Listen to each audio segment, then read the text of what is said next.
सुजाता रसोई के काम निपटा कर दोपहर में जब अपने कमरे में पहुंची तो उसकी कमर में थोड़ा दर्द हो रहा था। वह बिस्तर पर लेटकर मोबाइल चलाने लगी। वह वर्क फ्रॉम होम भी करती थी तो थोड़ी देर के बाद उठकर उसे काम भी करना था। तभी उसके कमरे में उसकी जेठानी की 16 वर्षीय बेटी हेमा और 8 वर्षीय बेटा पिंटू दौड़ते हुए आए और दोनों ही धम्म से कूदकर बिस्तर पर चढ़ गए। उसके बाद दोनों ही बिस्तर पर लेट गए। सुजाता हड़बड़ा कर उठ बैठी और कहने लगी, अरे तुम दोनों यहाँ क्या कर रहे हो? हेमा कहने लगी, चाची आज पापा की छुट्टी है ना, तो वो घर पर आराम कर रहे हैं और हमें नींद आ रही थी तो हमने सोचा कि आपके कमरे में ही आकर सो जाते हैं। थोड़ा और हटिए, जगह बनाइए, हमें भी अच्छे से लेटने दीजिए। सुजाता झुंझलाते हुए एक किनारे हट गई तो दोनों बिस्तर पर अच्छे से लेट गए। हेमा ने तुरंत ही एसी ऑन कर दिया और कहने लगी, चाची आपके कमरे में आकर एसी की ठंडी हवा में लेटने का तो मजा ही अलग होता है। सुजाता जबरन मुस्कुरा दी। वो अपने मोबाइल में कोई वीडियो देख रही थी तो हेमा कहने लगी, चाची प्लीज आप ईयरफोन यूज कर लो ना, हमें नींद आ रही है, हमें डिस्टर्ब हो रहा है।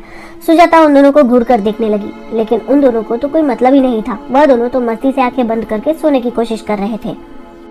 सुजाता ने भी गुस्से में मोबाइल चलाना छोड़ दिया और चेयर पर बैठकर लैपटॉप निकालकर अपना काम करने लगी। उसे बहुत खींच सी महसूस हो रही थी। जब भी उसके आराम करने का समय होता था तो जेठानी के बच्चे ऐसे ही उसके कमरे में घुस जाते थे। उसकी शादी से पहले ही जेठानी का परिवार अलग हो चुका था। उसकी सास बताती थी कि उसकी जेठानी को बस अपने पति से ही मतलब था, तो वह सास ससुर और देवर के लिए खाना वगैरह नहीं बनाना चाहती थी। इसलिए उसने शादी के साल भर के अंदर ही अपनी रसोई अलग कर ली थी। इस बात पर घर में खूब लड़ाई झगड़ा हुआ था। उसकी जेठानी ने थाने तक जाने की धमकी दे दी थी, तब सास ने ही उसे अलग कर दिया था। हालांकि उसके बाद धीरे धीरे अगल बगल में रहते हुए घर में आना जाना तो शुरू हो गया था और चूंकि अब रसोई अलग हो गई थी तो उसकी जेठानी सास के साथ मीठा व्यवहार करती थी। हालांकि सास को उसकी असलियत पता थी, इसलिए वो उसके बहकावे में नहीं आती थी, लेकिन बच्चों की इन सब में कोई गलती नहीं थी तो उसकी सास जेठानी के बच्चों को भरपूर प्यार दुलार देती थी। इसलिए जेठानी के बच्चे भी पूरे अधिकार के साथ घर में चले आया करते थे। अब जब सुजाता शादी के बाद ससुराल आई तो नीचे वाला कमरा उसे छोटा पड़ गया, क्योंकि उसके पिता ने उसे बहुत सारा फर्नीचर दिया हुआ था। जब उसके पति विवेक ने ऊपर छत पर एक बढ़िया सा रूम बनवाया, उसके बाद सुजाता ने अपने पापा का दिया हुआ एसी भी उस रूम में फिट करवा लिया था।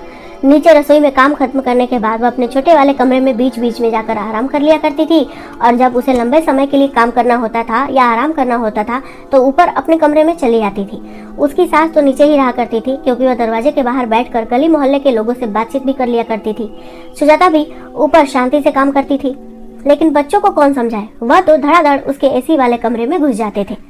सुजाता ने कितनी बार उन्हें समझाया कि अगर वह घर में आते भी हैं तो नीचे वाले कमरे में रहा करें, लेकिन वह लोग उसकी बात सुनते ही नहीं थे। सुजाता भी लिहाज के कारण ज्यादा कुछ बोल नहीं पाती थी और बस मन ही मन नाराज होती रहती थी, क्योंकि उसकी सास को बच्चों से बहुत लगाव था और अगर वो बच्चों को कुछ बोलने लगती थी तो उसकी सास मना कर देती थी कि अभी ये छोटे बच्चे हैं, इनके साथ ऐसा व्यवहार मत करो।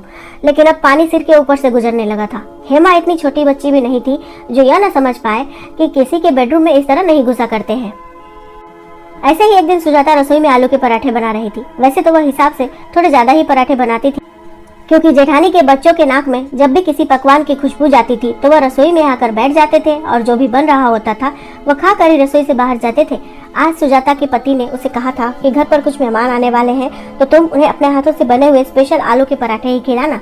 इसलिए उसने टमाटर की मीठी चटनी और धनिया पुदीने की तीखी चटनी पहले से ही तैयार करके रख ली थी और बस अभी वह आलू छीलकर मसाला ही तैयार कर रही थी कि तभी मेहमान घर आ गए। उसने जल्दी जल्दी चाय नाश्ते की तैयारी की। जैसे ही वह चाय नाश्ता लेकर हॉल में आई तो उसने देखा कि जेठानी के बच्चे वहां पर पहले से ही मौजूद थे। उन लोगों ने नाश्ते की प्लेट से नमकीन निकाल निकाल कर खाना शुरू कर दिया। यह देखकर सुजाता को बहुत तेज गुस्सा आया। उसने बच्चों को हाथ के इशारे से बुलाया और कहने लगी कि तुम लोगों को नमकीन चाहिए तो अलग से ले लो, मेहमानों की प्लेट से इस तरह मत निकालो। मेहमानों को कोई जूठा खिलाता है क्या? अब वह प्लेट लेकर दूसरी जगह बैठो, मैं मेहमानों को दूसरी नमकीन दे देती हूँ।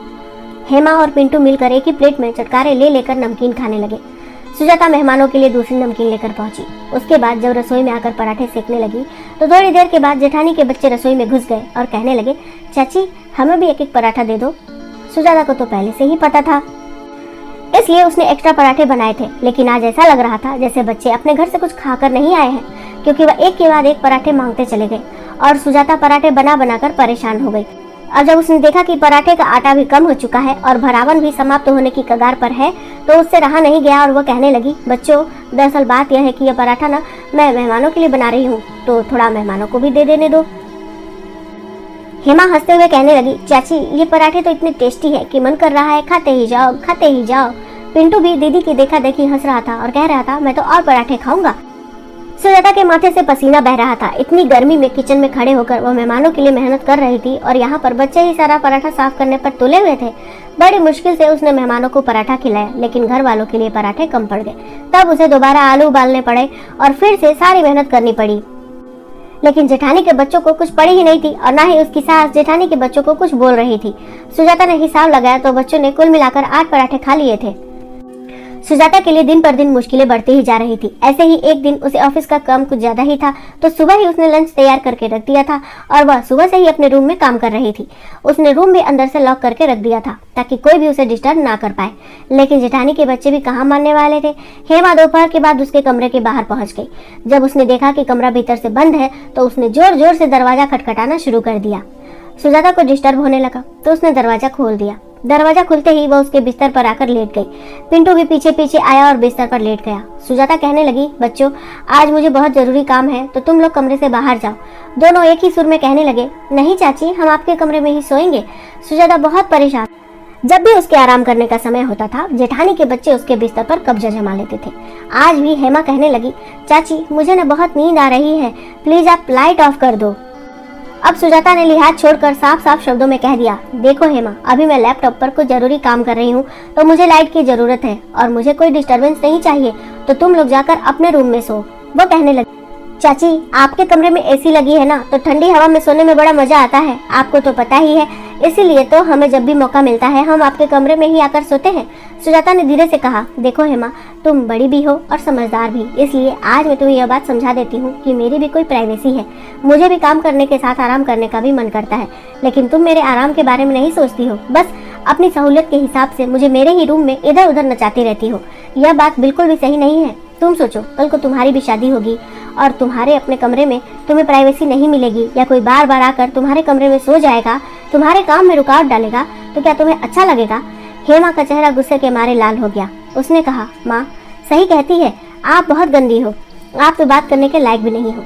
सुजाता ने हाथ जोड़ते हुए कहा, हेमा भले ही मैं बात करने के लायक नहीं हूँ लेकिन मुझे मेरी प्राइवेसी चाहिए। हेमा गुस्से में पैर पटकते हुए वहाँ से चली गई। उस दिन के बाद से वह कभी भी उसके कमरे में सोने के लिए नहीं आई। सुजाता को थोड़ा बुरा लगता था कि उसे कठोर शब्दों में अपनी बात उसके सामने रखनी पड़ी, लेकिन जब उसके आराम के समय कोई भी कमरे में दखलंदाजी करने के लिए नहीं आता था तब उसे लगता था कि उसने आवाज उठाकर सही किया था, क्योंकि अब वो अपने कमरे में अपने हिसाब से रह सकती थी। मगर उसकी सास शुरुआत में नाराज जरूर हुई थी, लेकिन सास की सेवा और देखभाल तो सुजाता ही करने वाली थी, इसलिए वो ज्यादा दिनों तक बहू से नाराज नहीं रह पाई। तो दोस्तों आपको क्या लगता है, क्या इस तरह रिश्तों में लिहाज करके खुद परेशान होना सही है या फिर गलत बात का विरोध करना चाहिए?